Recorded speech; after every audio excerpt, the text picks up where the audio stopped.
Hello, guys. Grab some popcorn and any drink you like because I'm going to tell you about 5 horror stories based on a true event.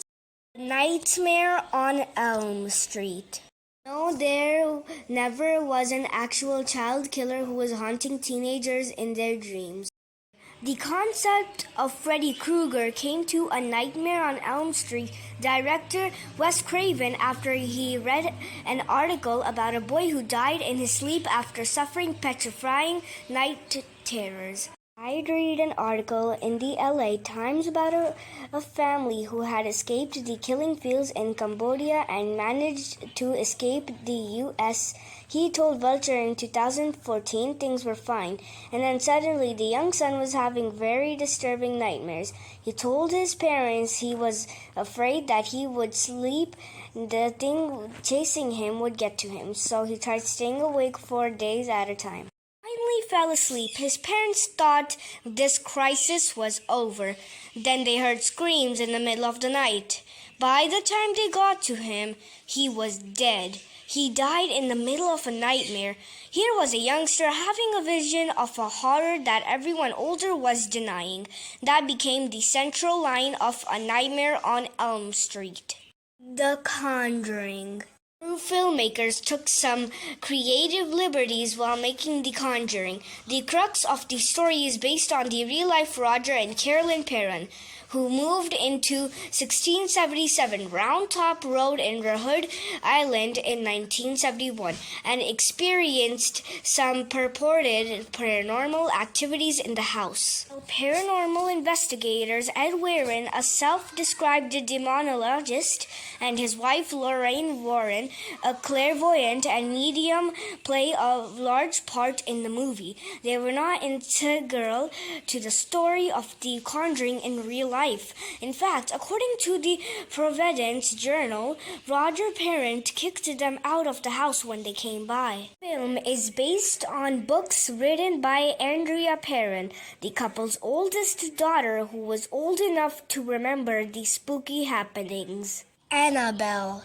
According to the Warrens, the real-life Annabelle doll's hauntings were so dire they had to lock her up in their occult museum in Monroe, Connecticut.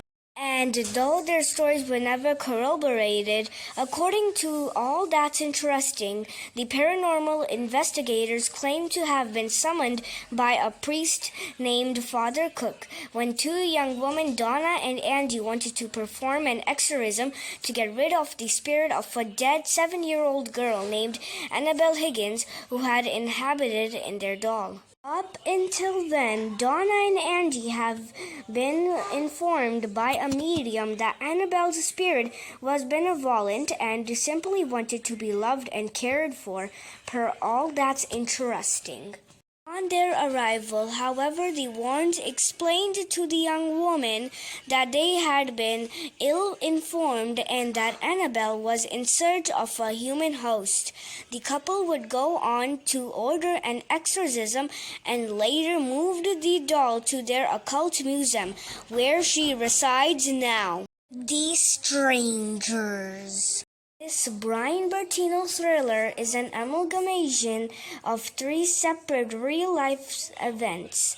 First and perhaps most obvious, the fictional thriller draws inspiration from the Mason family's home invasion and murder of Sharon Tate and her friends, Jay Sebring, Abigail Folger, and Wojciech Frykowski, as well as Stephen Parent, who was visiting the home's caretaker. The Strangers also incorporates parts of the Keddy Cabin Murderers, reports a Screen Rant in which 4 people were killed in a small resort town in California. That case went cold as the murderers were never caught. Lee Bertino also drew inspiration from his own childhood for the movie. The famed director once got spooked by a group of strangers who knocked on his door when he was home alone one day and asked for someone who didn't reside here, though he later learned the perpetrators who robbing houses whose occupants weren't present. The incident left an unforgettable mark on the future director, and he used the incident as part of the film. The Rite. Story of The Rite is loosely based on a book titled The Rite, The Making of a Modern Exorcist by Matt Baglio. Though, of course, certain aspects of the film were exaggerated for drama effect. The true story goes like this. Father Gary Thomas had been selected to train as an exorcist when he met journalist Matt Baglio in an exorcism class.